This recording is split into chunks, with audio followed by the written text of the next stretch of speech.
Good evening and welcome to the 39th Induction Ceremony of the Northwestern Ontario Sports Hall of Fame. My name is Diane Imrie and I'm the Executive Director of the Hall. This evening, in honor of sports excellence, is a celebration of our rich and proud sports heritage and the moment when we officially induct the class of 2022 into the Hall of Fame. As we begin our festivities, I would like to acknowledge that we are holding our celebrations on the traditional territory of the Ojibwa people of Fort William First Nation, a signatory to the Robinson Superior Treaty of 1850 and a historic Métis settlement. We would also wish to acknowledge the current period of mourning for the recent passing of Queen Elizabeth II. This year's induction marks a very special anniversary for us. It was 40 years ago this month, on September 25th, 1982, that we held our very first inductions. Since that time, we have welcomed 184 athletes, 95 builders, and 51 teams into the Hall of Fame.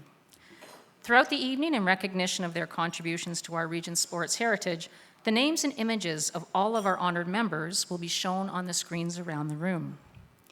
The concept for the Hall of Fame started back in the mid-1970s, and we opened our doors in our original location in 1978. We started in one room on the top floor of Twin Havens School.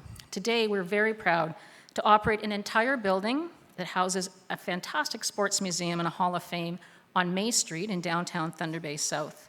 We serve as a tourist attraction, an educational center, and a place to permanently honor the accomplishments of our fellow citizens. To give you an idea of some of the great moments from our sporting past, we put together something to remind us all just how much we have to be proud of here in Northwestern Ontario. Sport inspires us to be our best. Sport teaches us to dream about the possibilities of what can happen through dedication and hard work. It was such a dream that led to the creation of the Northwestern Ontario Sports Hall of Fame, a place to preserve and honor the rich sports heritage of our region. And what a proud history that has been.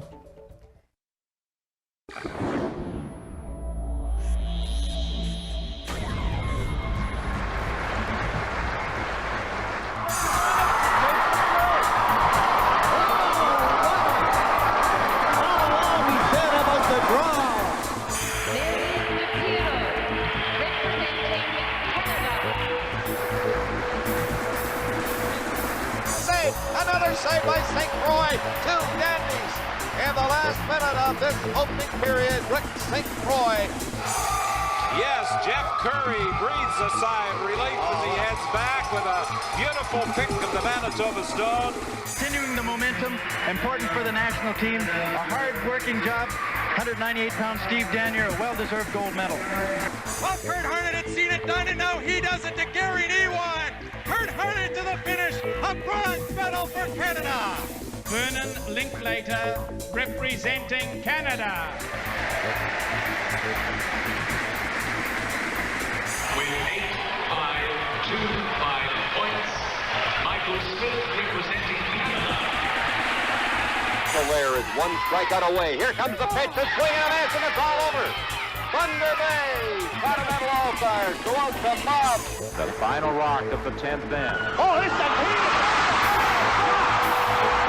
Can you believe that? The Northwestern Ontario Sports Hall of Fame. It's about pride. It's about moments in time. It's about memories. It's the place where legends live on. And I believe the man that made that shot is in this room, actually, Al Hackner. So now, please join me in welcoming into the ballroom our 2020 inductees, starting with an all-around athlete who excelled in hockey and tennis, the late Jerry Sismar, who's been proudly represented this evening by his wife Donna and his niece Jessica.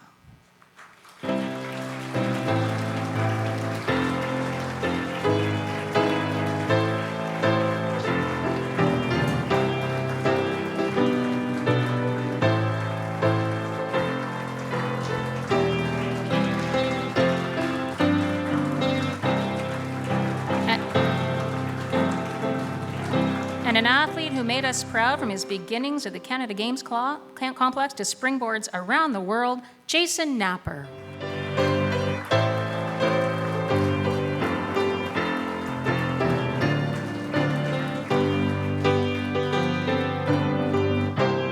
And an athlete who went from his backyard rink, just down the street actually, to NHL ice. Taylor Pyatt, who's been represented proudly this evening by his parents, Kathy and Nelson.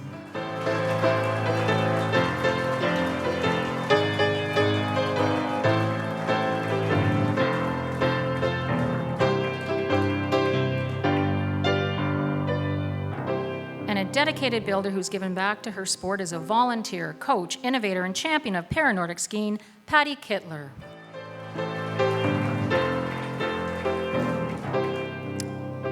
And proudly representing an outstanding builder of soccer and curling, the late Ken Slater, is his daughter Kelly and son-in-law Vic Daniele.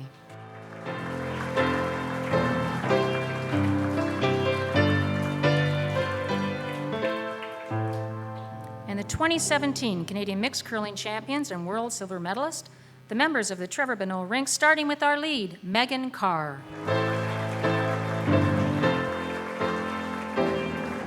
And the second on the team, Corey Carr. And our third, Jackie McCormick. And our skip, Trevor Bonneau. Ladies and gentlemen, let's hear it for our 2022 honored members.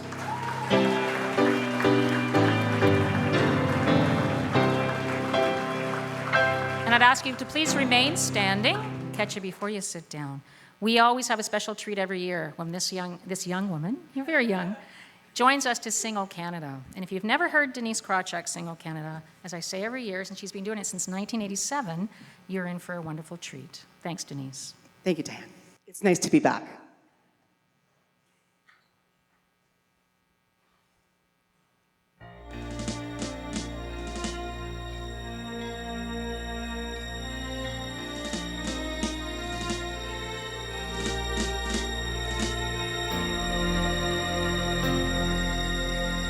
Oh, Canada, our home and native land, true patriot love, in all thy sons command, with glowing hearts we see thee rise, the true North strong and free, from far and wide, oh Canada, we stand on guard for thee.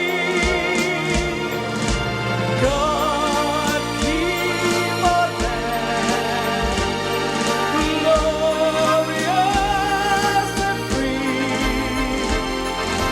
Oh Canada, we stand on guard for thee.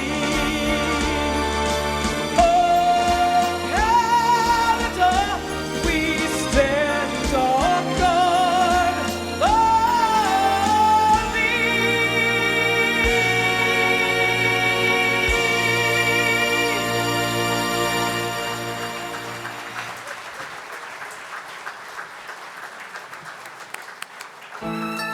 I told you so.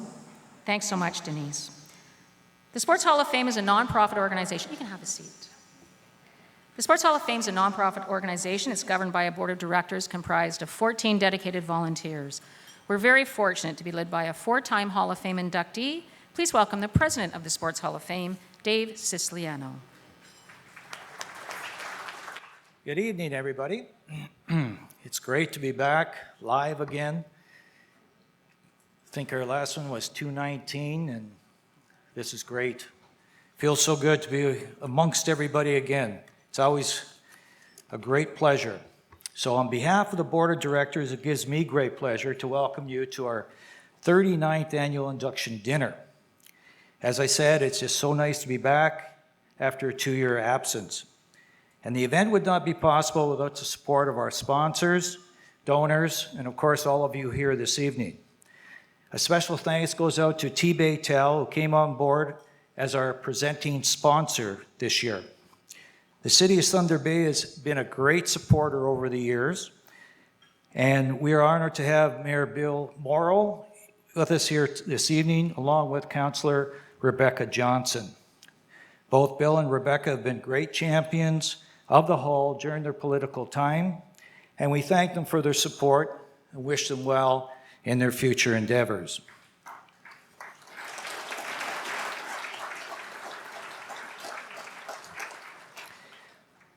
We're also honored to have Kevin Holland, MPP for Thunder Bay Atikokan, and we thank him for the support that we've received each year from the provincial government.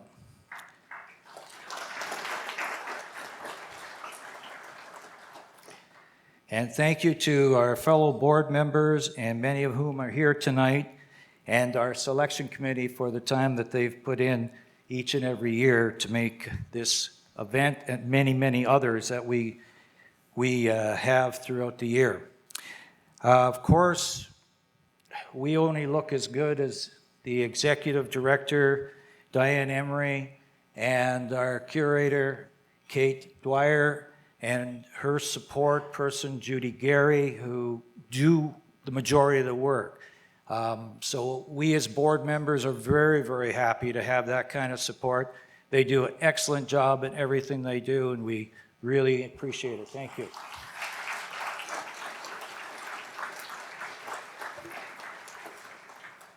As Diane mentioned briefly, that our building isn't very big, but it's very, very impressive. And if you haven't had a chance to visit, I really do encourage you to do so. It's located behind City Hall, and I know Diane would be more than happy to show you around. The exhibits are fantastic. The information that's stored there is unbelievable. And I've had the opportunity to travel around and see a lot of different sport Hall of Fames in a lot of different communities. And I'll tell you very honestly, and not boasting, but what we do here in this community is second to none. And even honoring the inductees with an event like this goes way beyond what I've seen in many, many other communities. So we're very, very proud of what we do, and we hope that it just carries on in the future. Diane mentioned that from 1982, the number of inductees, but this whole idea was hatched back in the 70s and by a gentleman by the name of Fred Bragnello. And Fred really had the vision, he had the passion, he had the leadership at that time to bring this to fruition. And I remember him distinctly saying that the hall, number one, the hall would be for the induction of athletes, builders, coaches, teams who were residents of this area. So it wasn't really anything else but to really focus internally. Secondly, he said it was going to be a Northwestern Ontario Sports Hall of Fame, not a Thunder Bay. So again, he had that vision of bringing the whole area together. And thirdly, even to say in the 1970s, it wasn't going to be a hockey Hall of Fame. It was going to include all sports. I think we've accomplished that as well, and you could see here tonight that that's being done with the inductees that we're bringing in. So these visions became realities over the last 40 to 50 years, and we know it's going to continue that way as well.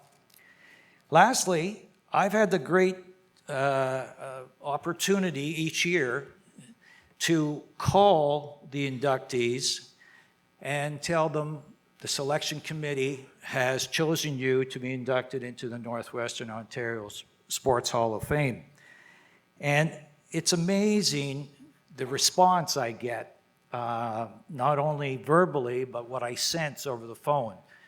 Everybody is quite elated and surprised, but extremely happy about this opportunity. And it's truly something that I really enjoy doing. And I know meeting some of them here tonight in the other room, who I spoke to over the phone, and hearing again how happy they are about this opportunity is great. So We have another great slate of inductees to honor, and every year is the same. It's amazing. It really is amazing the number of talented athletes, builders, coaches, teams that originate from this area when you consider the population we're drawing from. So it really is fantastic, and we're really proud of it. So congratulations to all of the inductees for 2022. We're so pleased that you're becoming the newest inductees of the Sports Hall of Fame, a most deserving honor. Thank you, everybody, and enjoy the evening.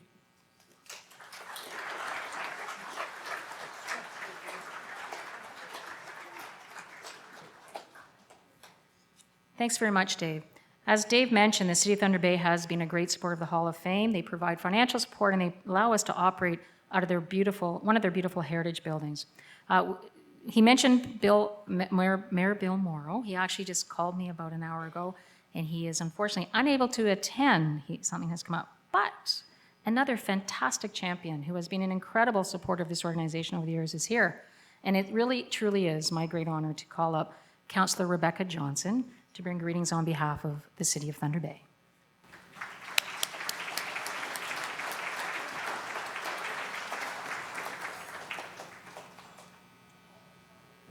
Well, thank you very much, Diane. And you know, it's a real honor to be here. I come every year because it's such a special evening for all of us.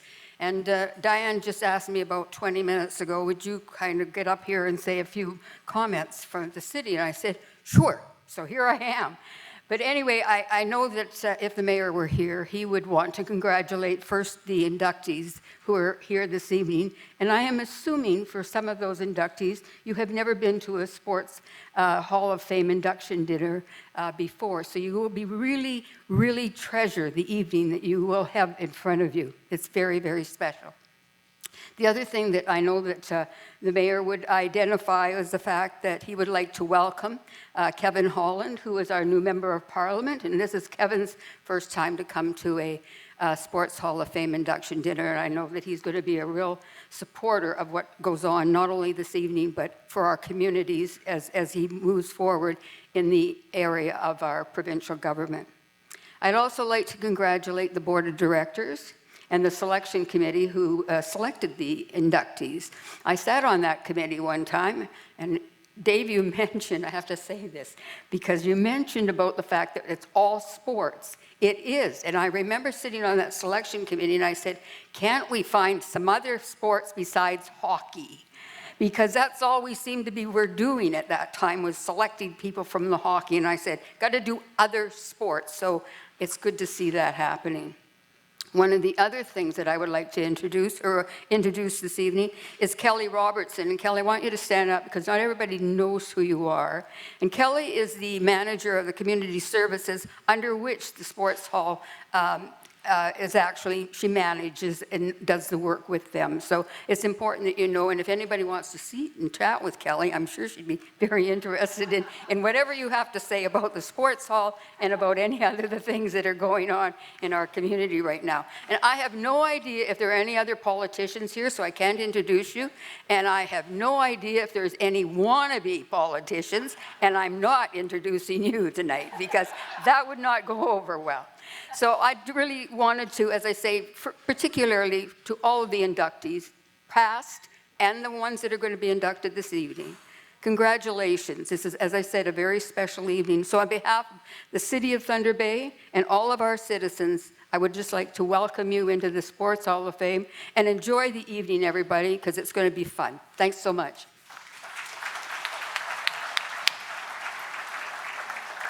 Thanks so much, Rebecca. And it was about 20 minutes ago. She's really good. That was great. Thanks so much.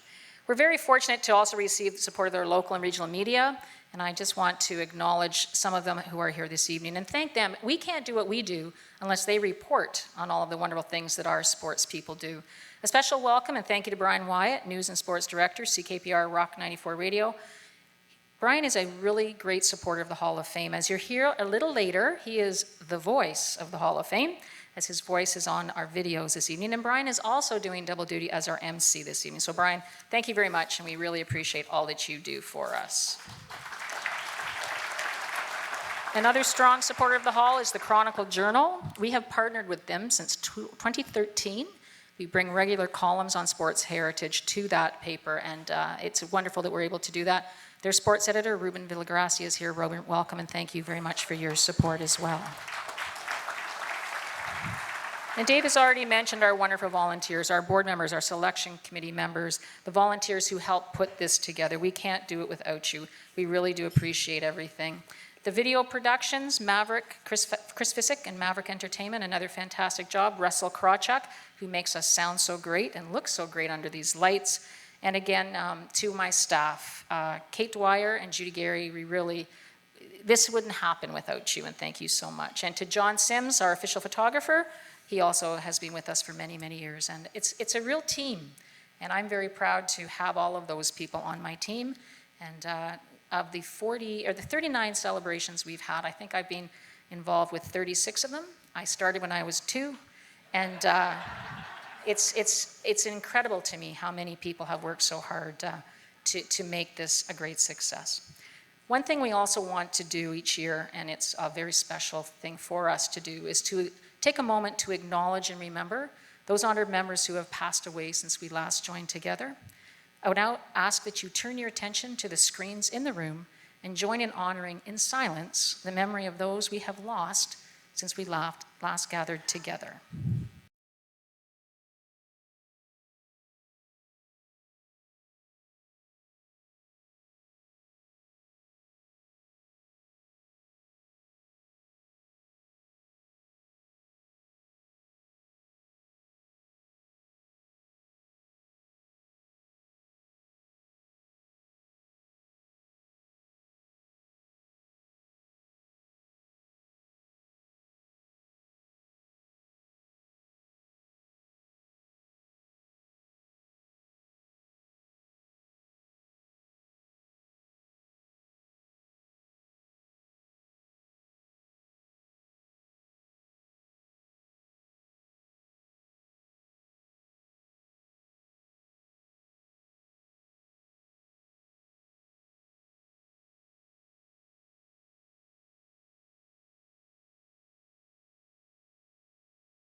Their legacies will live on in the Sports Hall of Fame. I now ask you to please bow your heads as we give thanks. Bless us for this food which we are about to receive. Make us forever mindful of the needs of others and the importance in our lives of our family and of our friends. Thank you for bringing us safely here this evening to join together in celebration and in friendship. Amen. And now I'll turn the evening over to the Valhalla for dinner, and we'll be back for our celebrations following. Enjoy. Hi again, everybody. We're ready to begin our 39th induction ceremonies. Before we begin, I just want to give a shout out to the Valhalla Inn staff. These guys have been working, and girls have been working tirelessly. They're somewhat understaffed, and I just want to thank them all. Let's all thank them for their hard work.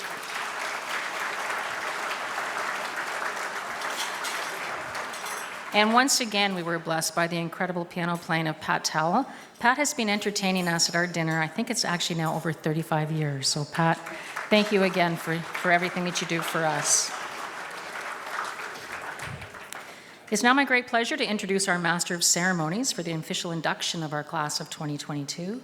For many years, he has served as the voice of the Hall of Fame, providing the audio for our inductee biographical videos, which you will hear just in a minute. He has done again for us this year. Most recently, he also volunteered his time and his great sports knowledge to serve as a member of our selection committee. And of course, we also know him for his many years covering news and sports as part of the Dougal media team. When we asked him to step in as our Master of Ceremonies this year, he said he'd be honored to do so, and we are equally honored to have him here tonight. Ladies and gentlemen, please join me in welcoming a great friend of the Sports Hall of Fame and our Master of Ceremonies, Brian Wyatt.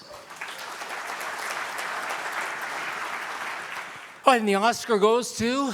Oh, wrong ceremony. Hope I don't get a slap for that. All right, I am not a funny person. I'm not out to tell jokes or anything like that. That is it. I will not be saying anything more. It is my great honor to serve as the Master of Ceremonies as we welcome in our class of 2022 into the Northwestern Ontario Sports Hall of Fame.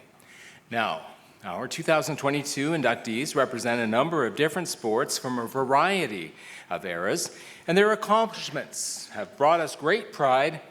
Tonight, we have the opportunity to thank them for all that they've done and ensure that future generations will know about the role they have played in our proud sports heritage. Everybody can hear me okay? Okay, good. Through the magic of technology and the hard work of Diane Emery and Chris Fisick and his team at Maverick Entertainment, we're also able to step back in time and relive the accomplishments of our 2022 inductees. So let's begin by taking a look back at our first inductee in the athlete category, an all-around athlete who was successful in a variety of sports.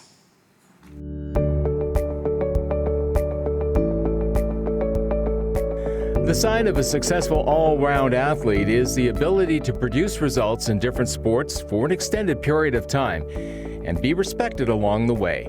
Jerry Sismar fit that description to a T.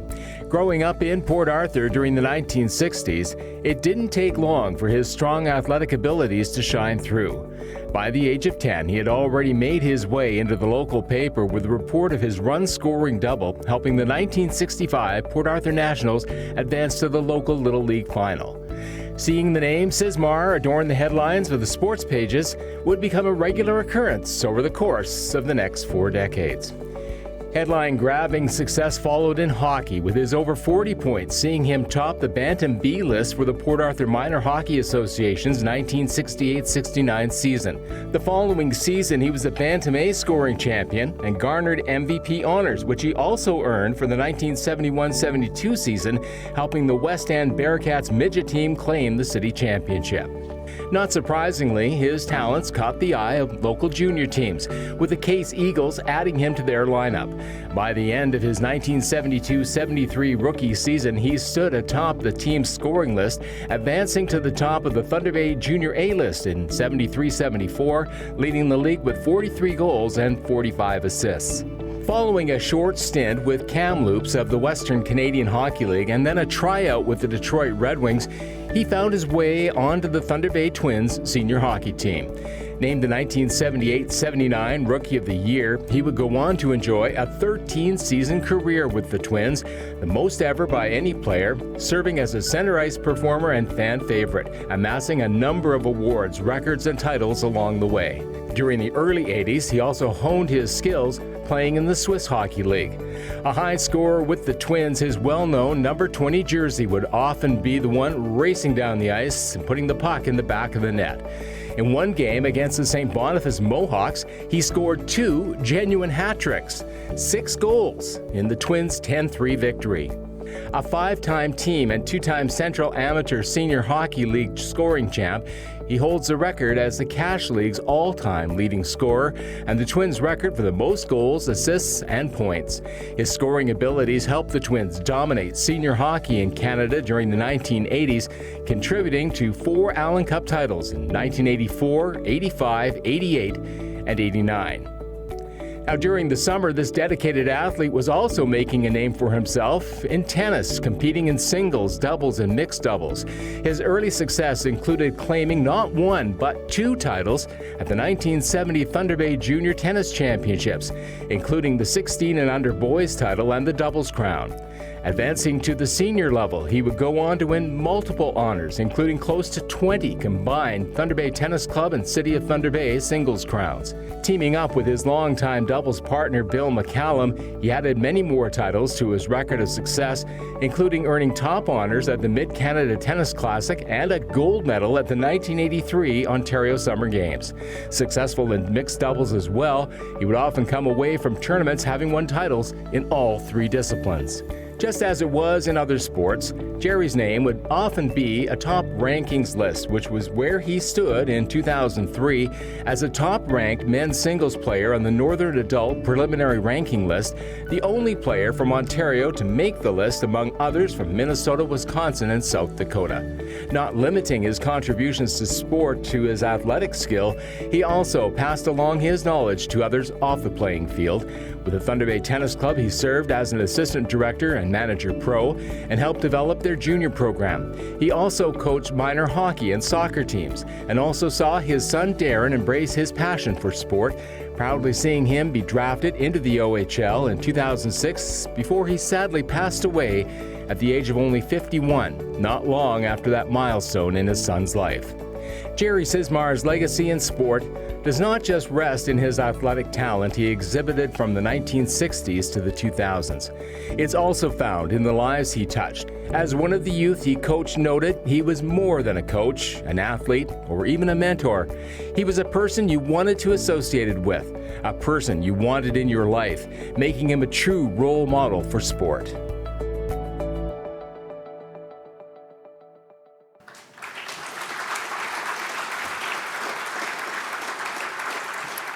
Ladies and gentlemen, please welcome into the Northwestern Ontario Sports Hall of Fame the name of Jerry Sismar, being represented here tonight by his wife Donna and his niece Jessica.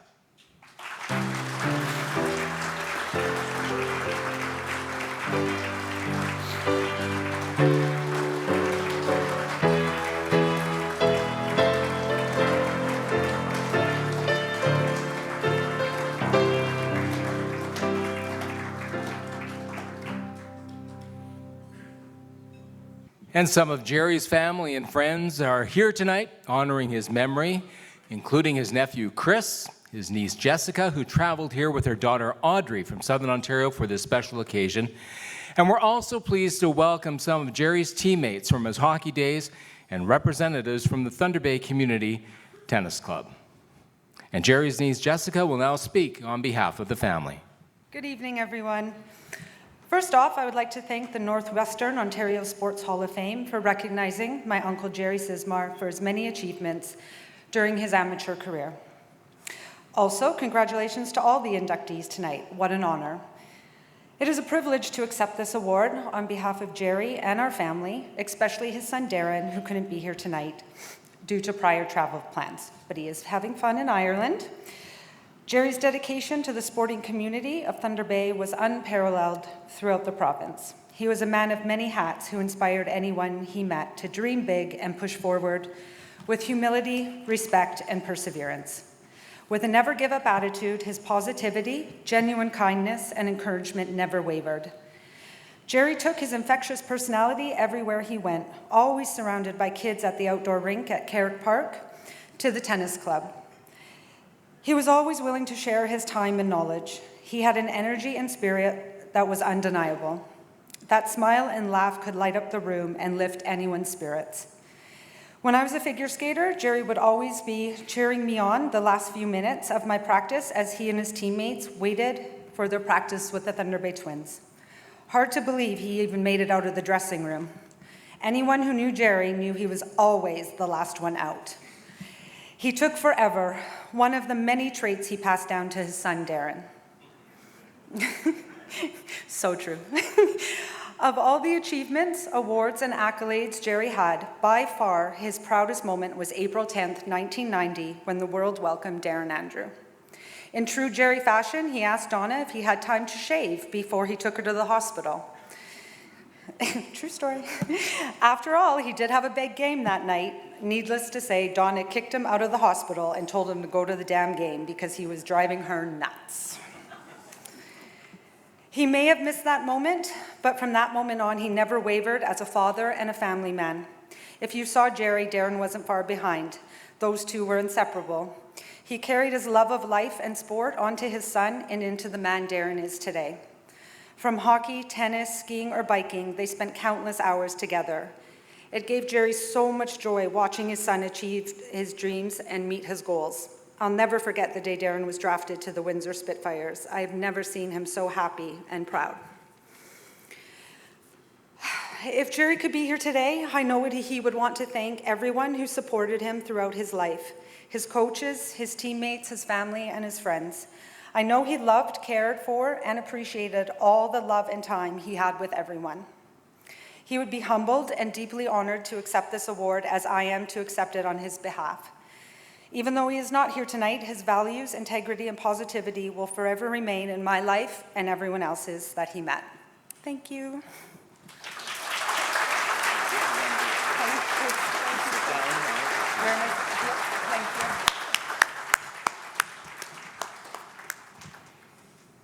We'll take a look now at the career of our next inductee, an athlete who represented Canada with distinction for over a decade.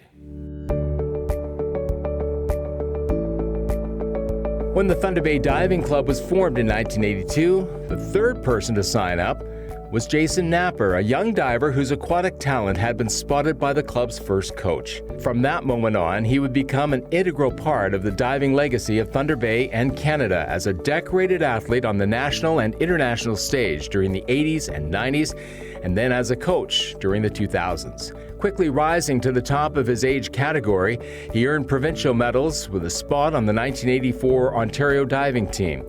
And that same year, he also shone against divers from the U.S., winning 3 golds and being named top male diver at a competition that included 10 clubs from Minnesota and 1 from Kansas. Named to the national diving team in 1985, he continued to earn multiple medals and top diver honors. A gold medal performance at the 1987 Canadian Age Group Championships earned him a trip to the 1987 World Age Group Diving Championships in Norway, where he placed 7th in the 3-meter springboard. Jason continued his winning ways as he closed out the decade, adding the 1988 National Age Group title to his ever-growing resume.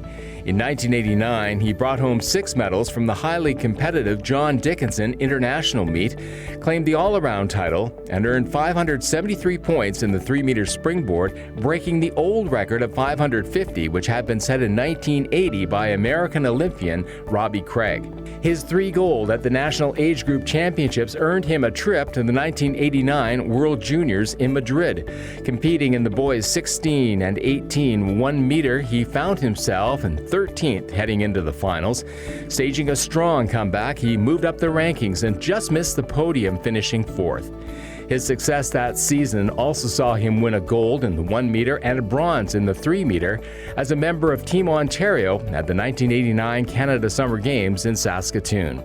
Advancing to the senior division, Jason continued to bring home the hardware from competitions and break records and represent Canada with pride. Claiming the 1990 1-meter springboard national title, his senior-level international debut saw him put in a bronze medal performance in the 1-meter event in the 13-country MasterCard Dive Canada meet.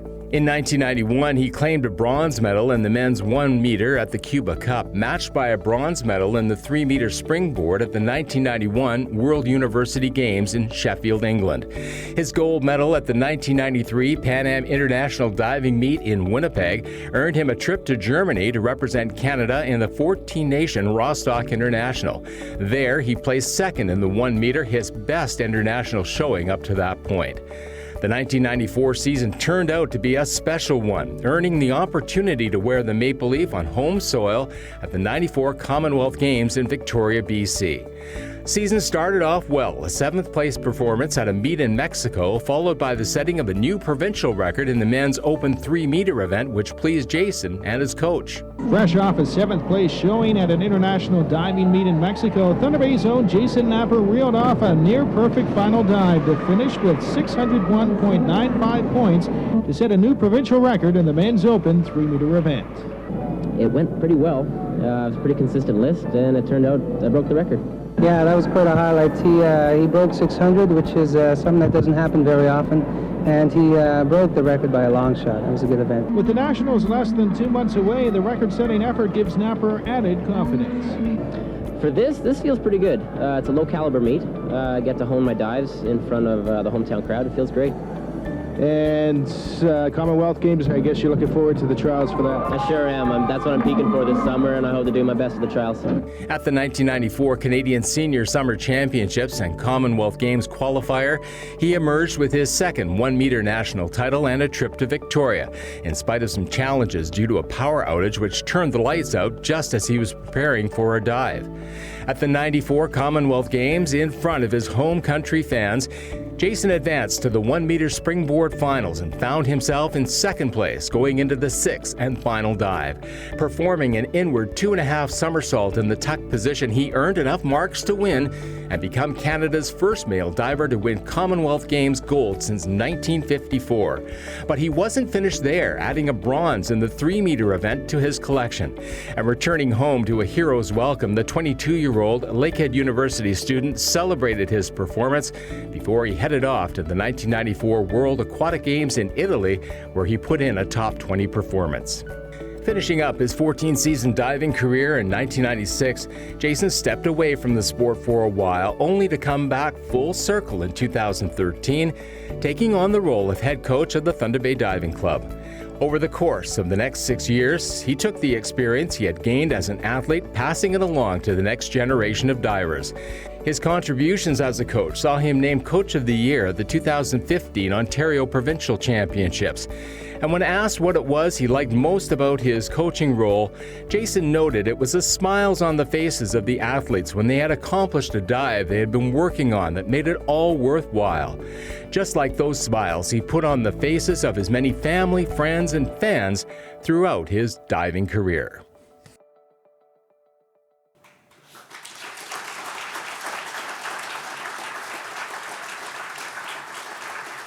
Ladies and gentlemen, please welcome into the Northwestern Ontario Sports Hall of Fame, Jason Napper.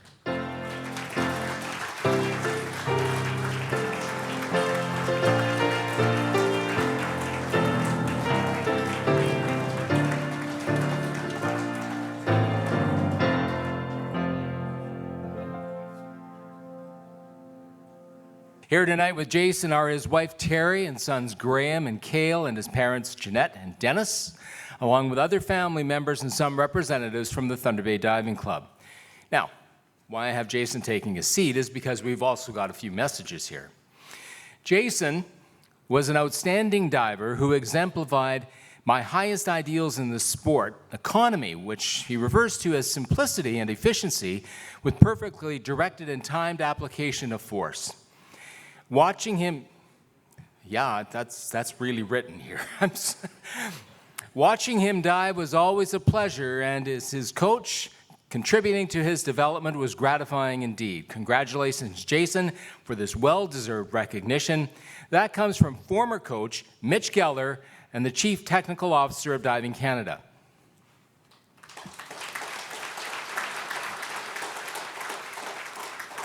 And one more message. I have to say big congratulations to Jason Napper on being inducted into the Northwestern Ontario Sports Hall of Fame. His accomplishments as a diver are very impressive. The decade of being his teammate was a very special time for me and for the Thunder Bay Diving Club team. It was a bunch of young adults, all striving to excel in the sport they loved, doing it with hard work, dedication, play, and laughter, day in and day out. The team is a special family, and the connections made last a lifetime.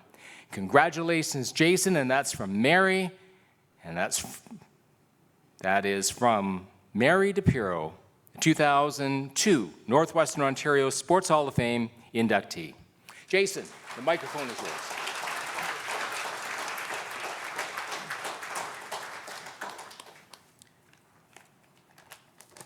I changed the font. I still have to grab my glasses.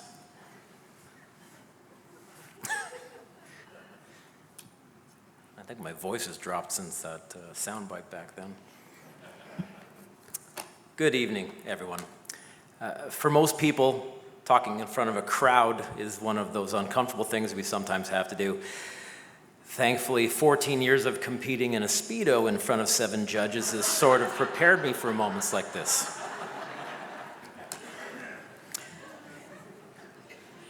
It is a tremendous honor to be part of this celebration tonight.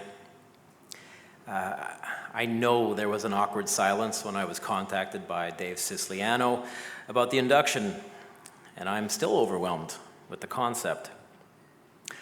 While diving is an individual sport, one cannot do it alone.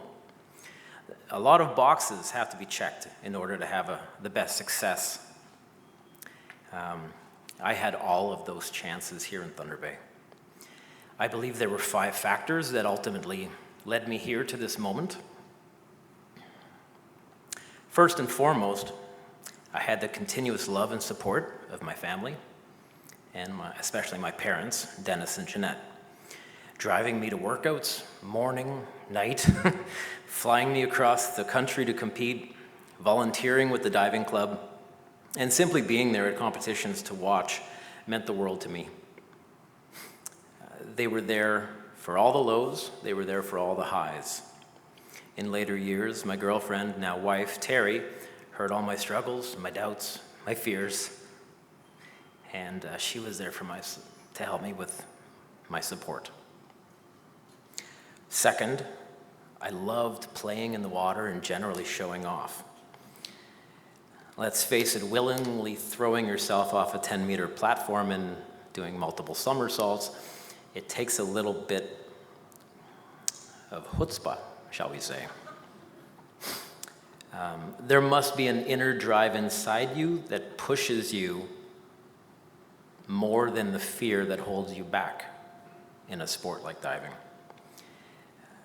That drive, that desire to compete and win was a great motivator for me.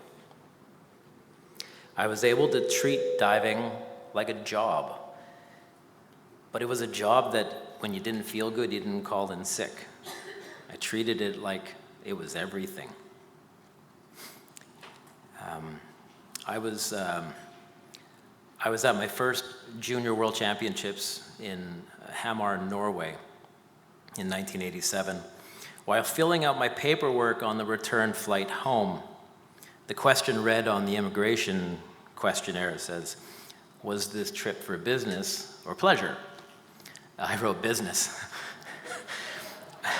When my team manager saw that, she laughed and explained that, representing your country is actually a pleasure, and made me refill the whole thing out again. Third, I had exceptional teammates here in Thunder Bay with which to train. It didn't matter if the athlete was at the international level, it didn't matter if they were pre-competitive. We were all there to support each other while we worked very hard. Many remain friends to this day, and we agree that we shared a camaraderie that was very special. I had the privilege of sharing the pool with athletes who were hell-bent on achieving everything they could in that sport. As a result, Thunder Bay Diving Club members of my generation attended every major games on the planet. As another testament to our work ethic here in Thunder Bay, our city won the club title at both the junior and senior national level several times. Fourth, Thunder Bay Diving Club attracted exceptional coaches. These coaches were both engineers and architects, with the athletes themselves being the art. Dives were, as Mitch said, dives were mechanically broken down into sequences of events. And when the diver achieved that sequence, we created athletic art. It was this approach that catapulted Thunder Bay Diving Club onto the national and the international map. This approach was ahead of its time in Canada, and we all reaped the rewards here in Thunder Bay. Days before the arrival of Coach Mitch Geller in 1986, I broke my ankle in 2 places, and I wondered if I'd ever manage to achieve anything again. With his driven and infectious energy, I won my first national championship 9 months later, and numerous titles after that. In 1993, Steve Carroll became head coach after working with Mitch for several years. His poolside manner was more subtle, and I struggled at first to mesh with his more laid-back approach. What Steve's approach allowed me to do was gain more self-confidence and dig deep within myself for myself. The following season was more or less a fairy tale, ending with gold and bronze at the '94 Commonwealth Games. Both Mitch and Steve are pillars in the Canadian diving community to this day, and I'm so very grateful that they were here in Thunder Bay with me. Lastly, we had a world-class facility here in Thunder Bay. It rivaled any pool in the world. It was built for the 1981 Canada Summer Games. Without the city having the vision to host those games, my raw talent never would have been discovered by the first head coach that came here. Without the Canada Games complex, no diving coach would ever be interested in relocating here to start a club. Without the legacy of the Canada Games complex, the Thunder Bay Diving Club wouldn't have existed.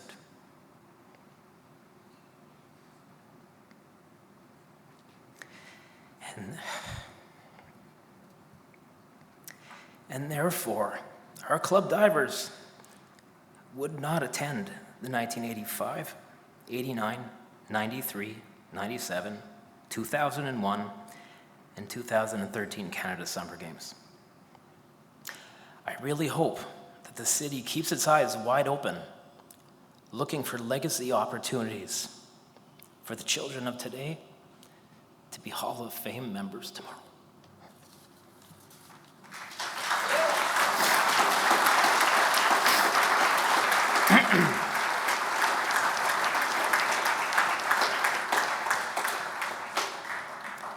The sport of diving gave me so much. It mostly kept me out of trouble. It developed my work ethic. It helped me pay for my education. I traveled and met friends all over the world. It gave me a rewarding coaching career. And all these years later, it's given me this honor that I am bestowed tonight. And I'm so grateful for it. Congratulations to all my fellow inductees tonight. And thank you very much to the Northwestern and Ontario Sports Hall of Fame. Good night.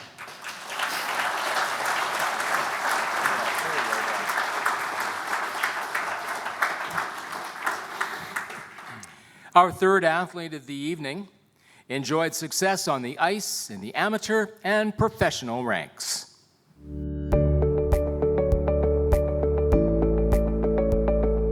With a father who spent time in the NHL and a rink in his backyard and 2 brothers, it was of little surprise that Taylor Pyatt would spend a lot of his time growing up in Thunder Bay involved with hockey.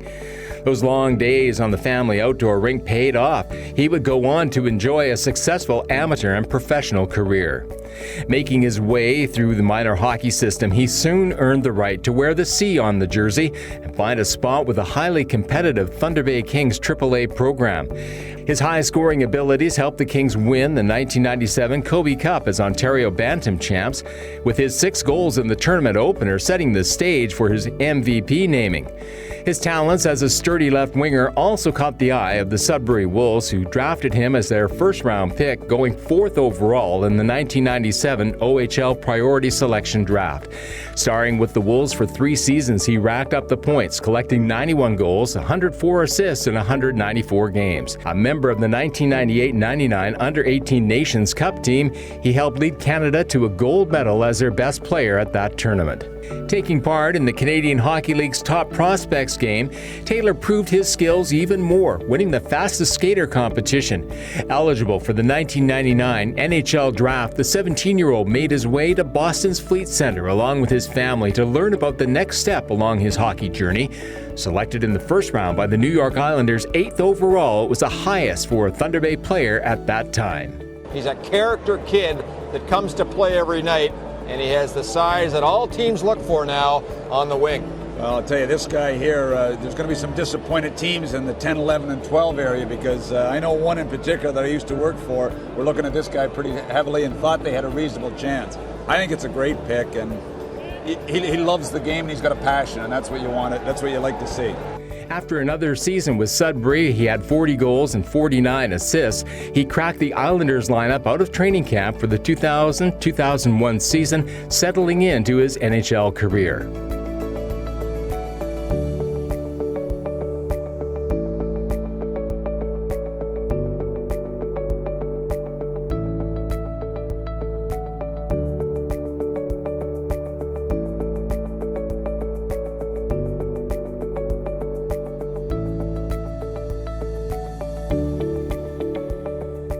After one season with the Islanders, he found himself involved in a trade, heading to Buffalo alongside fellow rookie Mike Connolly in exchange for the Sabres' Mike Pekka.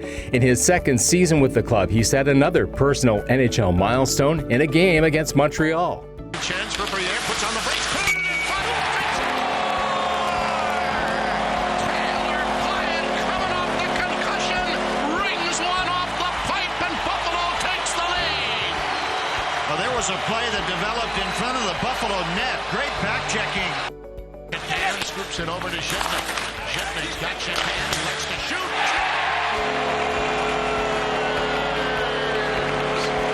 And unless I miss my guess, Taylor Pyatt has his second of the night on the power play, and Buffalo with a 3-0 lead. Great positioning by Pyatt in front of the net. Away by Shatan, coming with Pyatt. Shatan in over the line, looking for Taylor Pyatt. The shot is Taylor Pyatt ring up the hat trick. Number 3 on the night, and Buffalo with a 4-0 lead. What a beauty. A beautiful goal by Taylor Pyatt. A hat trick. Spending the 2004-2005 lockout season honing his skills playing in 24 games in Sweden, he then rejoined the Sabres lineup for the start of the 2005-06 season. Getting the chance to experience his first taste of Stanley Cup playoff action, he helped the team advance to Game 7 of the Eastern Conference Final against Carolina. The next season saw him with the Vancouver Canucks, where he contributed to 2 of their playoff runs, including scoring an overtime goal against Dallas in the 2007 Western Conference quarterfinals. Changed, in comes Brian Smolinski. Daniel has stayed on. Trevor Linden against Daryl Sidor. Smolinski, Pyatt shoots, he scores! Taylor Pyatt! This one won't go all night. Vancouver's won it in the first overtime. 2-1 on a goal by Taylor Pyatt, his first ever playoff goal. Re-signing a 2-year contract with Vancouver after putting in his most successful NHL season to date, he continued to put in the work and produce results. Physical, big, strong, and soft hands. A nice package. You don't want to label him like Todd Bertuzzi, but a nice fit. Well, that's exactly right. And that's what's going to make him successful is if he is physical, because it's going to open up space for him. He can skate. It's kind of a deceit. Following the 2008-09 season and another playoff run, he made the move to the Phoenix Coyotes, and he enjoyed 3 more seasons of playoff hockey, contributing to his team's success along the way, including a goal against Nashville in the second round. And Phoenix gets it right back.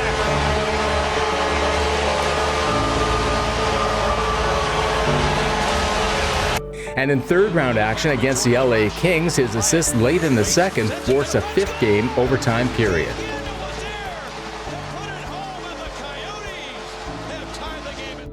Joining the forward line of the New York Rangers at the start of the 2012-13 season, he enjoyed another second-round playoff run before moving on to the Pittsburgh Penguins midway through 2014. Retiring from the NHL following 13 seasons, Taylor left behind a record of having skated in 859 regular season and 69 playoff games at a combined total of 150 goals and 154 assists. Although no longer playing in the NHL, his days in hockey weren't over, taking the opportunity to spend the 2014-15 season on the ice in Switzerland with his fellow NHL brother, Tom. And playing for Geneva Servette, he scored 14 goals and had 25 points in 38 games, helping the team win the 2014 Spengler Cup. It was a fitting conclusion to his hockey playing days, given that the game had been such a big part of the Pyatt family, going back to those winter days spent on their backyard family rink. Moving behind the bench, he passed along his knowledge to the next generation of hockey stars. Serving on the coaching staff of the Phoenix Junior Coyotes, he helped lead their 16 and under team to the Tier 1 Elite League 2021-22 national title and remains active with that program today.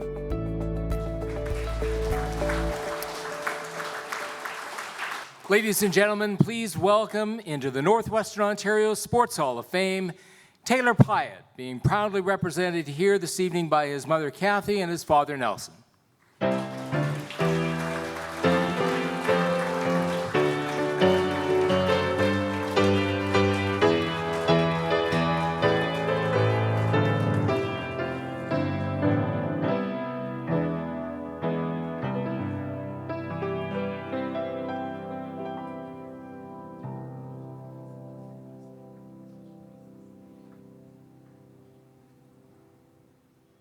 Proud brothers Jesse and Tom are also here tonight, just as they were on that backyard rink many years ago. And some other proud relatives and friends are also here to celebrate Taylor's special night. Now, although Taylor could not be here, he did send along a message. Hi, everybody. It is such an honor to be one of this year's inductees. It means a great deal to me to be alongside so many great athletes at the Northwestern Ontario Sports Hall of Fame. I'd like to thank some of my coaches and managers from my early years in Eby Minor Hockey, Wally Pressinger and Rick Baranek. With the Thunder Bay Kings, Gary Wenzel, Daryl Blazino, Derek Geddes, Dave Siciliano, Vince Freya, and Omar Belisle. I'd also like to thank my parents. Mom, Dad, thank you for being there tonight on my behalf.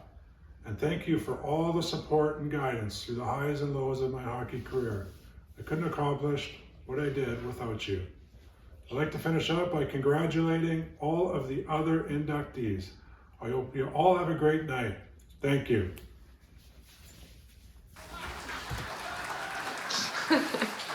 And as you can see, his daughters Hazel and Penelope made a special appearance at the end. And I'll invite Nelson now to say a few words on behalf of Taylor. Good evening. A special thank you to Dave Siciliano and Diane Emery and all the ladies and volunteers at the hall that make this event happen. It's unfortunate Taylor couldn't make it tonight as he had commitments in Arizona where he now lives with his family. Just a few coaches I'd like to acknowledge. As Taylor said, Rick Baranek spent countless hours grooming our young athletes. However, could have done without his 6 a.m. karate sessions. One of Taylor's highlights in our son's younger years had to be that 1997 Kobe Cup Bantam team, coached by Gary Wenzel and Daryl Blazino. The kids loved playing for these guys, and play well they did. What was incredible about this team was that 5 players move on to eventually play in the National Hockey League. 3 players had significant careers, and the remaining 2, well, had limited time, but had the chance to play in the best league in the world. It's extremely difficult to reach this level, and even more difficult to stay. Players are real proud to call Thunder Bay home and return in the off-season to family and friends. As parents, it's been quite a ride. From little ankle shooters learning to skate, minor hockey, junior, university, and professional. Through all the ups and downs, it's been our entertainment and enjoyment. We really are proud of them. And so, to the class of 2022 inductees, congratulations, you earned it, you deserve it. Welcome to the Hall.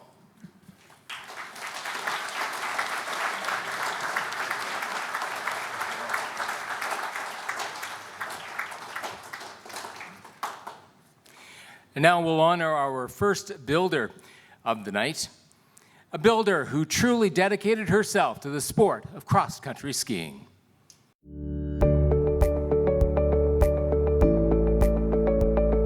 The builder category is designed to recognize people other than athletes who have enjoyed long and successful careers in sport. Patty Kittler has done just that, turning her love of the sport of cross-country skiing, which she began in the late 70s in Thunder Bay, into a lifelong commitment, providing opportunities to people of all ages and abilities for over 40 years. It is often the knowledge a person first gains as an athlete which allows them to be a good coach. And in Patty's case, she honed those skills, often skiing alongside family, including her sister Maureen. Whether it was roller skiing during the summer or taking part in races with the REPAs or Big Thunder Nordic ski clubs, she always strived for excellence and increased her knowledge about the sport. Since taking her first coaching course in the early 1980s, she never looked back, spending decades as a dedicated coach from the local to the national level. A course facilitator and evaluator with the NCCP coaching program, she also helped revive the certification program in Ontario. In the mid-1980s, she got involved with the Lake Superior Ski Division and helped grow the program locally and through the region, conducting workshops and taking on a variety of positions on the executive. Her coaching skills saw her guide a number of young Thunder Bay skiers, taking some of them to national championships, including her son, Joey Palinka. Her commitment soon led her to be hired as an assistant coach with Cross Country Ski Ontario, marking the start of her long involvement in the provincial organization. Included among her many positions have been high performance, coaching development, and waxing coordinator. Her leadership and coaching skills have seen her serve as head coach for Team Ontario Cross Country and Para-Nordic teams at multiple Canada Winter Games dating back to 1991 and into the 2000s. And she also served on the provincial board between 1989 and 2020. While attending Lakehead University from 1990 to 94 to obtain her honors physical education degree, she did double duty, serving as the coach of the Nordic ski team. She also got involved with Big Thunder Nordic, where she helped develop their coaching system, eventually going on to serve as its head coach from 1994 to 2000. Under her guidance, some skiers went on to represent Canada at a World Juniors, University Games, and the Olympics, including Hall of Fame member Sean Crooks. Taking her expertise with her when she relocated to Sudbury in 2000, Patty also enhanced that community's cross-country skiing programs. She also called upon the knowledge she had gained taking adaptive coaching courses, becoming the driving force behind the development of Para-Nordic skiing in Ontario, and helped develop the Sudbury Accessible Sports Council. Her talents also earned her a position with Nordic Canada, where she helped build the Para-Nordic program in Eastern Canada, leading to 3 athletes making it to the 2010 Vancouver Paralympics. She has also never forgotten her roots, often traveling back to Thunder Bay during the summer to assist with training and development camps. Throughout her coaching career, a multitude of athletes have benefited from not only her expertise, but also her enthusiasm, being described as a true champion of para-Nordic and adaptive sports. And one person who had personal knowledge of her commitment in Thunder Bay is Paralympian Robbie Weldon, who accompanied Patty on school visits as part of the RBC Olympians Ambassadors program, noting that her enthusiasm and dedication to para-Nordic skiing programs was infectious. Another athlete who experienced this dedicated builder's commitment firsthand and credits her with getting him involved as a sit-ski para-athlete is Colin Cameron, who captured 3 bronze medals at both the 2018 and 2022 Paralympic Winter Games for Canada. Patty's contributions haven't gone unnoticed, receiving the 2015 Firth Award from Nordic Canada, awarded annually to a woman who has made an outstanding contribution to cross-country skiing in Canada, and she's also a 3M Coaching Award recipient. Having already spent 40 years dedicated to cross-country skiing, chances are that Patty's outstanding builder legacy still has more to be added to as she heads toward a half-century of involvement.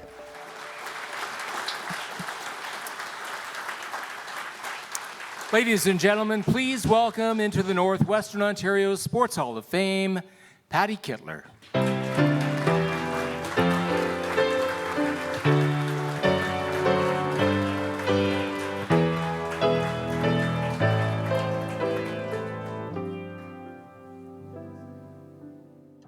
Patty has traveled from lively Ontario with her husband Ralph, and joining her here tonight are her son Nicholas, siblings Maureen, Anne, and Paul, and other family members and friends from the ski community. And at this point, I'm going to ask Patty to sit down because we've got a few more things. Isn't this a great evening? Isn't this one of the best sports evenings in Thunder Bay? Really. It's such fun, and it's so memorable for everybody. Message 1 for Patty Kittler. More than anyone else, Patty has been the highest believer and the biggest believer in me since I first reached out to her in the fall of 2015 when I was curious about trying para-Nordic skiing. I owe a lot of my successes in sport and in life to Patty. She saw something in me that no one else did, and she has helped me grow into the man I am today. From the early days of falling off roller skis, breaking both pole tips in a stair, to when she had to start riding a bike to keep up with me on training sessions, all the way through countless World Cups and a couple World Championships and 2 Paralympic Games, Patty has always been there checking in and making sure I'm still having fun. And fun is what Patty is all about. Her goal has always been to get people of all ages and abilities to get outside on skis and just have fun. Such a simple value, but the most valuable thing I've ever learned from her, and I'm mindful of this always.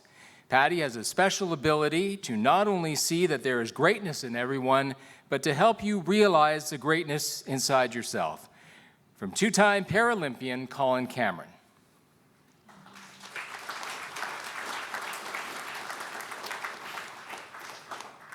I had the privilege and pleasure of being coached by Patty for both the 2010 and 2014 Paralympics. Although she coached me from afar, I always felt well supported and that my coach was just a phone call away. Before both of the games, I stayed at Patty's house for a week to fine-tune my technique and skiing, and with her was also so helpful. Patty is an amazing technical coach. The way she can just look at you and know exactly what needs to be fixed and how to fix it is really a true gift. She's also a very caring person who took para-Nordic skiing in Ontario under her wing and made it what it is today. She worked with each and every athlete to try to achieve their full potential. From waxing skis to coaching to even guiding, she has done it all to help para-Nordic grow in Ontario and in Canada. Thank you, Patty, for helping me personally achieve my dreams and for helping para-Nordic skiing in general grow and flourish. And that's from Margarita Gorbanova, Paralympian 2010 and 2014.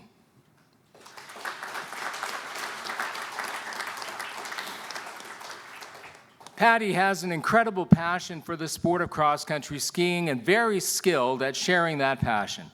As a junior racer, I remember the massive Big Thunder dryland training sessions where Patty would have people of all ages doing workouts together. There must have been 50 to 100 people on some nights. Now, other clubs weren't doing that. They would split up ages. But as Patty watched the juniors chase the masters up the hills, she knew that having everyone train together made us all stronger. Patty has the perfect personality to be a successful team leader and coach. She's firm and serious when needed, but knows when you need a smile or a laugh to calm those nerves before a big race. As I moved through my career, I was always thankful for the years I had Patty as a coach. She's extremely deserving of this prestigious award for all she has done for the sport. Thank you, Patty, and congrats. That's from 2015 Hall of Fame inductee and Olympian Sean Crooks.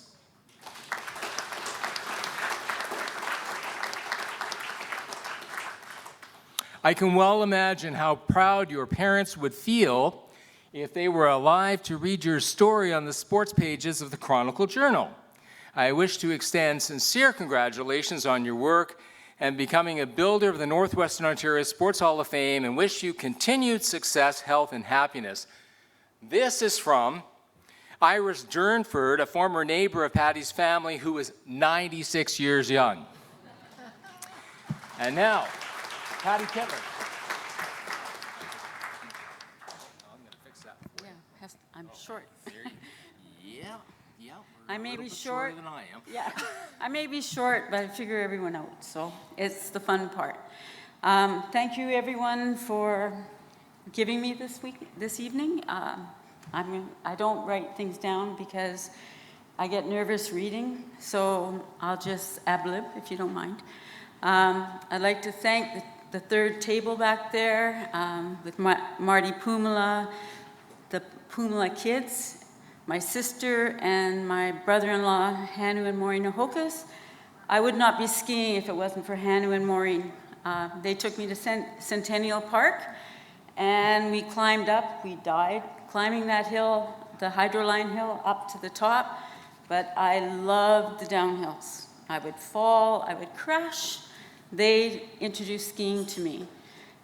Everyone, I always thought to be a coach at an international level, you had to come through the sport from a little kid all the way through. That's what people told me. It's not true. If you find your passion and you just get so excited about something, you can pass it on. And that's what I did. I learned how to go down those hills as fast as I could. I still do it today, but sometimes it's like, whoops, it's too fast, right? Because I'm getting old. Iris sold me my first house. And she's an amazing woman. But everyone, for me, what I learned was I was learning for everyone else. I was helping everyone because that's who I am. I'm not someone doing it just for me. And when I found Paranordic I didn't find it, someone found me, and in 2006, and they wanted me to use my technical skills and help people with disabilities. To do that, I had to start coaching people myself, and I had to figure out how to make a sit ski, how to do all those things so those individuals could be free. And Colin, he just thanked me because before that, he had a trike or a three-wheel hand cycle, and he went around in circles. And that's all his mom would let him do because she wouldn't let him out of her sight, right? When he came to me, I threw him in a sit ski. He fell over backwards, got up, and I thought, oh my God, here's an athlete. What do I do? And we just went. I educated him the most I could. Everything I learned from other people, I spread it back, and that's the most important thing. If I could do it, the only thing I wish is I knew that in 1982, so I could have got more people through the system. But right now, I'm still doing that. I have a visually impaired athlete who is 16 years old, and he'll probably be on the national team in 3 years. So thank you, everyone, for letting me do this.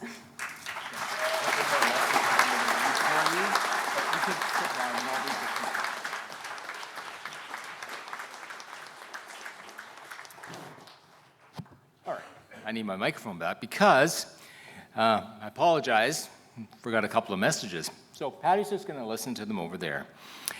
Dear Mom, it was great to hear that you are being recognized for your 40-year-plus coaching career in cross-country skiing and that you're being inducted into the Northwestern Ontario Sports Hall of Fame.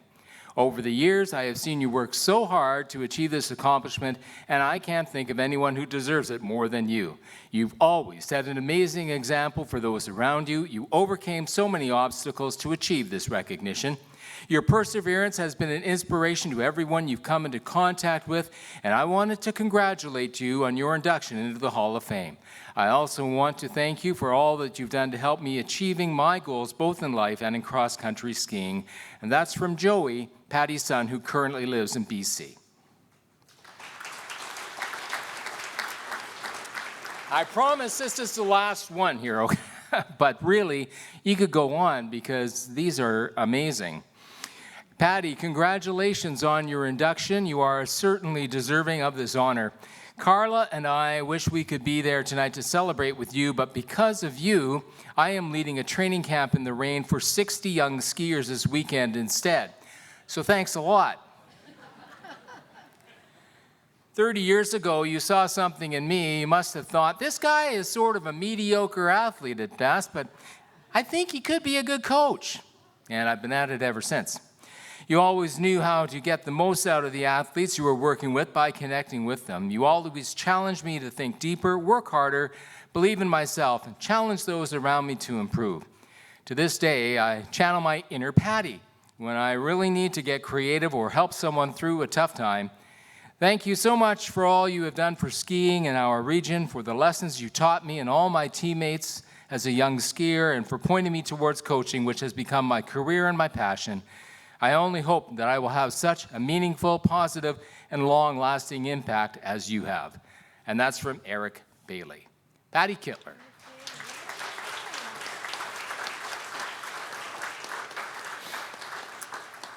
Our second builder being honored tonight dedicated himself to providing opportunities in soccer and curling over many years.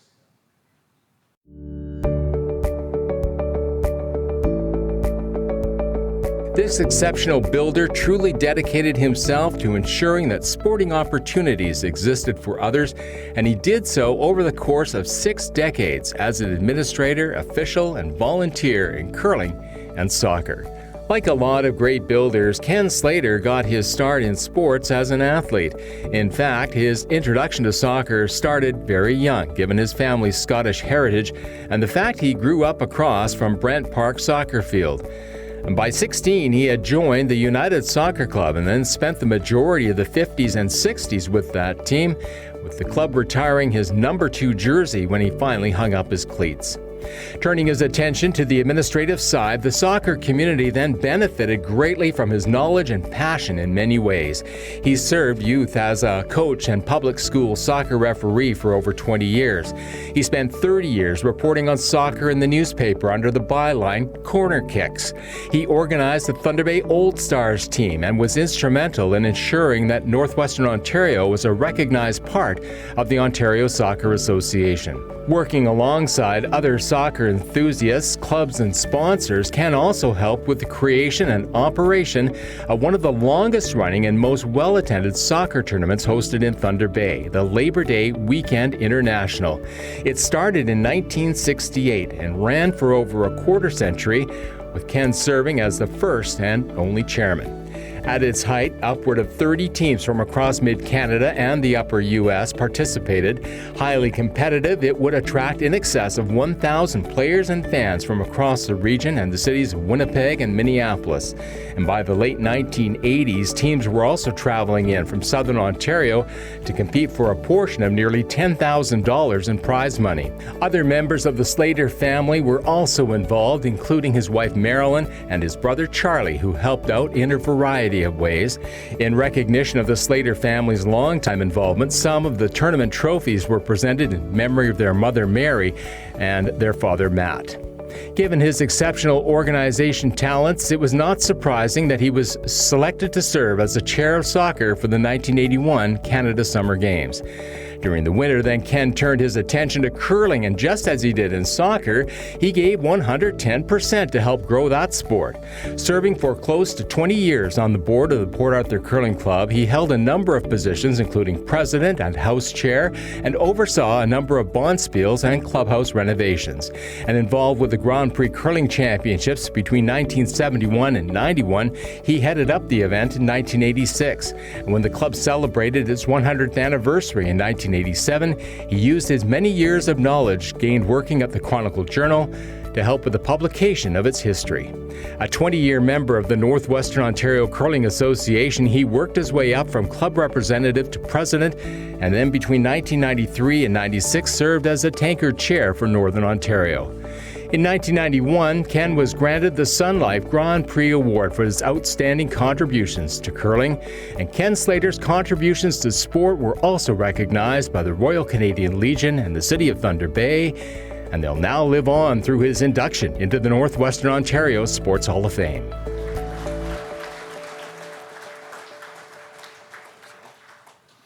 Ladies and gentlemen, please welcome into the Northwestern Ontario Sports Hall of Fame the name of Ken Slater, being proudly represented here this evening by his children Ken Jr., Kelly, and Kevin.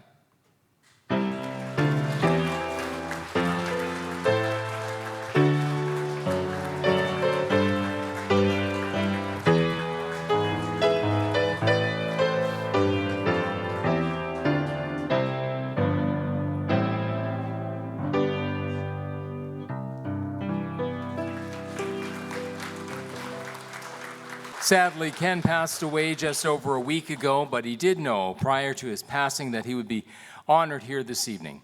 In addition to his children, Ken's sister Kathleen is here, along with other family and friends and people from the curling and soccer communities to honor his memory. Ken's daughter Kelly is going to speak on behalf of the family. Good evening. My name is Kelly Daniele, and I'm the middle child between my two brothers, Ken Jr. and Kevin Slater. We are all accepting this award on behalf of our father, the late Ken Slater. When we got the call from Diane, my father was very overwhelmed with gratitude to have been selected to receive this award. He wanted me to extend a thank you to all so much for being here to share in this occasion. At that time, his biggest concern was, would his green past president jacket still fit? My father's accomplishments are not something that he did alone, and there are many others who deserve to share in this award. Most notably, by his side for 65 years was his wife, Marilyn. Looking through the many scrapbooks he had, I came upon a yearly handwritten poem. A number of them. Here's one that I wanted to share. As for Kenny, I will say nothing. His deeds are well known. And I heard for this tournament, he mortgaged his home. Lock, stock, and barrel, right down to his wife, whom everyone knows is the light of his life. To those here not mentioned, it's not done as a slight, but it takes more than one tourney to get the spotlight. So to all of our helpers, stay fit and be free. The next year is coming, and you're needed, you see. My dad was passionate and a very dedicated man with a love of both soccer and curling. We would like to thank all of our family and friends for their love and support through this journey. Joining us tonight is my husband and his son-in-law, Vic, grandchildren, Peter and Vanessa, Ken's sister, Kathleen, and nephews, Barry Slater and Bob Slater. Last but not least, thank you to the Northwestern Ontario Sports Hall of Fame for offering recognition to builders of sports like my father. I hope that this recognition of his work can serve as an inspiration to others in the field. My dad did not work for recognition, but did work worthy of recognition. Thank you, and God bless.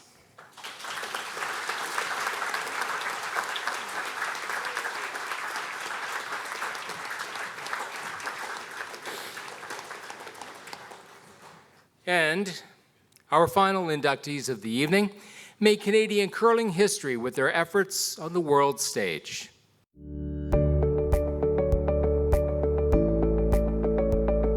The goal of competitive curlers in Northern Ontario is to have a chance to don the famous green and gold and represent their hometown, club, and region at a national championship. Ultimate quest is to proudly sport the maple leaf to represent your country at a world event. The members of the Trevor Bonneau Mixed Curling Rink achieved both of those goals, and the road to get there was a long one that started in March 2016 at the Fort Francis Curling Club, ending in Switzerland in October 2016. 2017. For skip Trevor Bonneau and his sister Jackie McCormick, who was third, the location of the Northern Ontario Playdowns was a familiar setting, given that they grew up not too far away in Stratton and learned to curl in that area. The event featured a 4-team double round robin with the Bonneau team representing the Port Arthur Curling Club, front end including Corey Carr as second and his future wife Megan Westland as the lead. At the conclusion of round robin play, 2 teams stood atop the leaderboard at 4 and 2, including the host club representative Dylan Johnston and the Bonneau rink, which forced a 1-game playoff. Heading into the 8th end, Team Bonneau was up 4-3, going on to steal an extra point to win the game 5-3 and become the 2017 Northern Ontario Mixed Champs. That earned a trip to the 2017 Canadian Championships, which were held in Yarmouth, Nova Scotia in November 2016. At the national event, their 8-2 record in round robin tied for second. A 5-4 semi-final win over Saskatchewan earned a spot in the finals. Taking on Team Manitoba, the game was tied at 1 after 4, and the 5th end proved to be the turning point.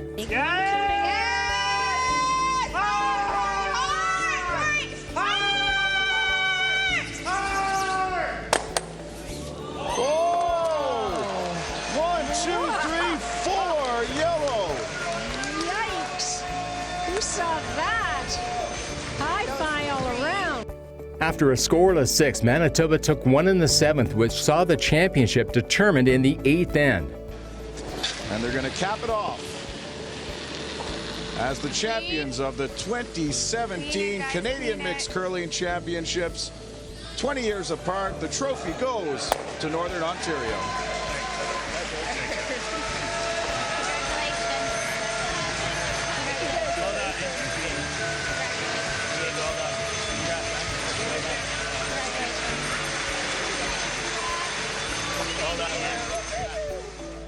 In addition to winning the national title, skip Trevor Bonneau also received the Sportsmanship Award, and the victory earned the right to represent Canada at the World Mixed Championships, which took place almost 1 year later, in October 2017. 37 teams took to the ice in Champery, Switzerland, with the top 3 teams from 5 groups advancing to the playoffs. Finishing up the round robin in the pool with a perfect 6-0 record, they advanced to the playoff, defeating Poland 4-3, then needing only 6 ends to beat Russia 9-1 in the quarters. But the game against Norway in the semis was certainly more of a challenge. Final stone, Team Canada in the semifinal versus Norway. Trevor Bonneau looking for the 4-foot. Yeah, drawing to the other side of the button. The line looks perfect. It's just a matter of weight now. They need this to sit in the 4-foot. And could be a measure. What an exciting finish to the semifinals here. A measure between Canada and Norway.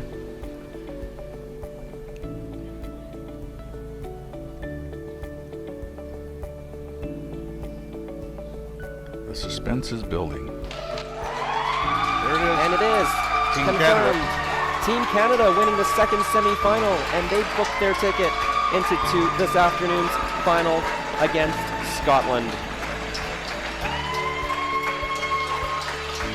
The finals against Scotland provided some more nail-biting moments. Down by 3 heading into the 7th, the skip was looking to get some more points on the board. Final stone in the 7th end for Team Canada. Looking for the double takeout. Stay right there. That's the way to do it. 2 for Team Canada in the 7th end. A missed draw by the Scottish skip in the 8th saw Canada steal a point to extend the game to an extra end. Applying pressure in the 9th, the Scottish skip had to work hard for the title, being forced to make a double takeout on his final stone to claim the victory. Coming home with the silver, this exceptional team of skip Trevor Bonneau, third Jackie McCormick, second Corey Carr, and lead Megan Carr added a page to the history books of Canadian curling as the first team from Canada to win a medal at the World Mixed Championships.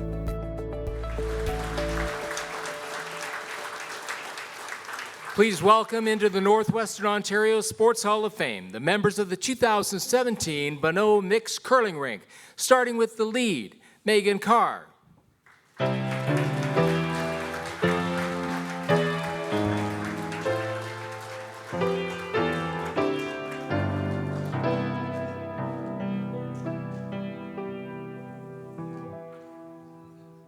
Playing second, Corey Carr.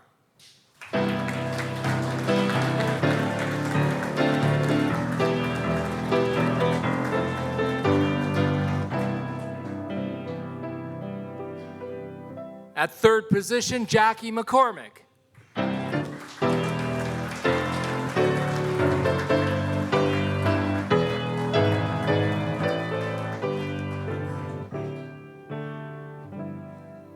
And the skip, Trevor Bonneau.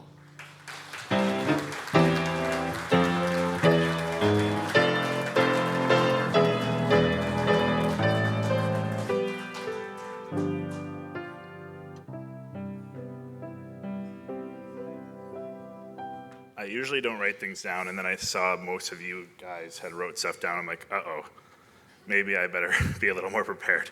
So I frantically wrote on my phone as we were sitting here.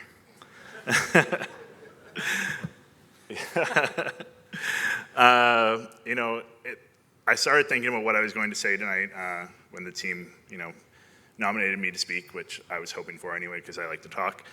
So, but when I was starting to think about it, I realized that day that I forgot to wear deodorant. And I was like, oh my God, that's so fitting. Because during the semifinal at the Canadian Championships, Jackie and I were talking and we're like, oh my God, do I stink? Do you stink? Like, what's going on? We both forgot to wear deodorant that day. And we're like, can you believe it? Like, what are the odds? We sneak out the win against Saskatchewan, and we get back in the car because we got to go grab some lunch before the final. And we're in the van. We have a shuttle driver. And Corey and Megan explain they both forgot to wear deodorant that day too. So the moral of the story is deodorant doesn't matter. It's, you know, it made us Canadian champions to not have it on, I guess. But luckily I have it on tonight because I am warm. So hey. Anyway, that was a little, I was like, what am I going to talk about? And the deodorant story seemed fitting. But in all honesty, like our team came about really because the provincials that the year we won was going to be held back home for me. And Jackie is living there now. And I really wanted to play with her. So I just thought, okay, well, now we just got to find two more people. We have built in the two of us now. And Corey and Megan were getting married. And I was going to be the best man, and I thought, perfect. You know, why not play together? You know, have a good weekend out of town. I get to know Megan a little more, as I already know Corey well, and we'll just go have a fun weekend in Fort Francis. I can stay with my family. It'll be great. And now here we are, 6.5 years later, still riding that weekend. So it's great. You know, for being at the Northwestern Ontario Sports Hall of Fame is really true to our team with, you know, Jackie and I being from basically as far west as you can get. It feels really, really nice to be honored here tonight. And my phone keeps shutting off, so I gotta open it up again. You know, good planning, Trevor. But honestly, we want to thank both the curling clubs that we play out of, so Port Arthur that year and Stratton, because without them and the support we had, like from doing send-offs and making sure we had practice ice when we needed it, it was great. But tonight, I think the best memory I have, or what was going to stick with me, is we got to come together again after, you know, a few years of playing together, or not playing together, and, you know, relived some of the memories. And it's funny, when we were here earlier, or got here around 4:30, we were talking about certain memories and certain shots, and a few of them were played in that video, so it's kind of cool to see them again, especially after we just talked about them. We, of course, would have loved to have won the gold medal at the Worlds and coming so close, especially after going undefeated that week, but tonight the silver feels pretty gold.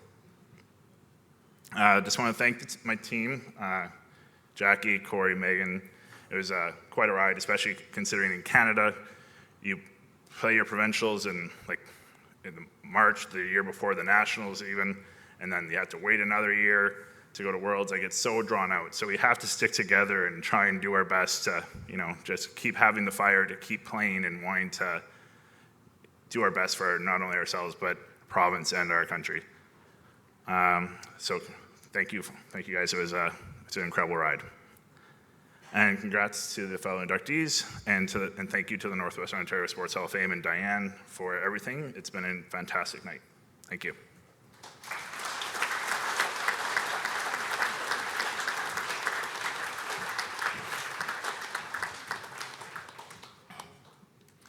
Being in news, I don't usually, delve into commercial things, but I kind of see an Old Spice commercial developing out of this one. Anyway, let's hear it for the members of the 2017 Canadian Mixed Curling Champions and World Silver Medalists.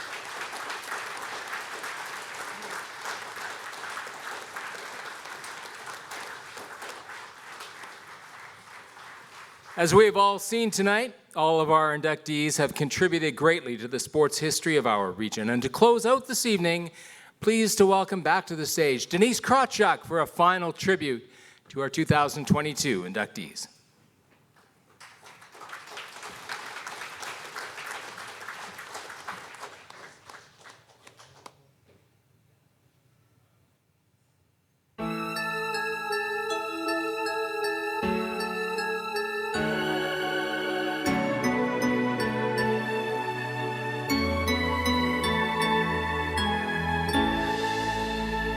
Each day I live, I long to be a day to give the best of me.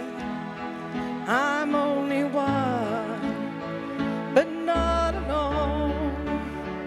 My finest day is yet unknown. I broke my heart for every game to taste the sweet. I face the pain, I rise and fall, yet through it all, this much remains.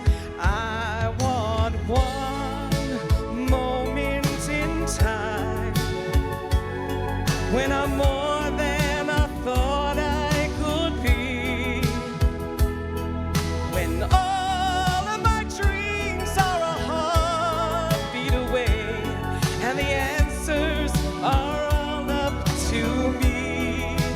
Give me one moment in time when I'm racing with destiny. Then, in that one moment of time, I will feel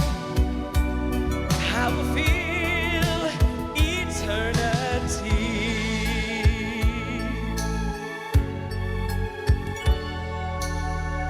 I live to be the very best. I want it all, no time for less. I believe the plans, now lay the chance here in my hand. I want one moment in time when I'm more than I thought I could be, when all of my dreams are a heartbeat away, and the answers are all up to me. Give me one moment in time when I'm racing with destiny. Then, in that one moment of time, I will feel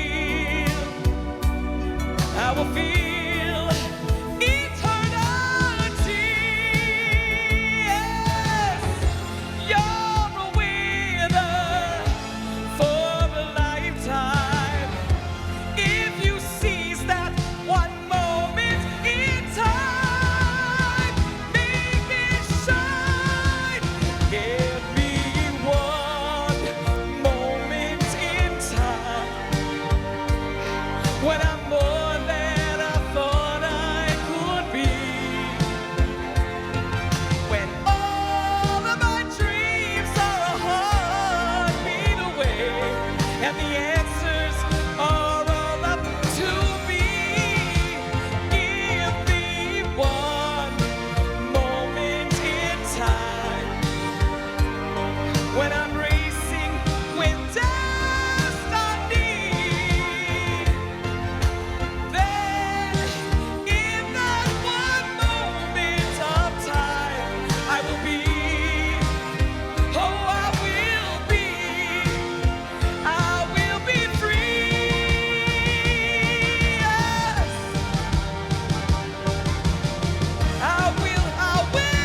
Let's hear it for our newest honored members.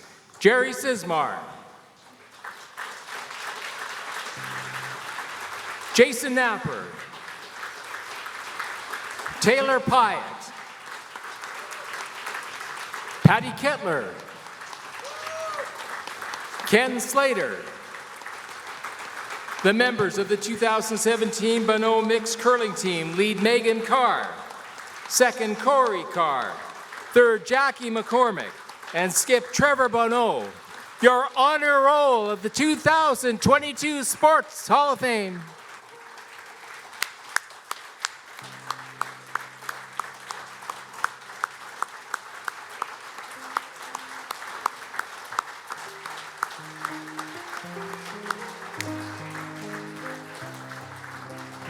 Sure, if you have me speak anymore, you're probably going to wonder if breakfast is going to be served soon. But anyway, thank you for all being part of this special evening in honor of our sports excellence in Northwestern Ontario. Please feel free to come forward to the stage to offer your personal congratulations to our newest Hall of Famers. And good night, everyone, and we'll see you next year.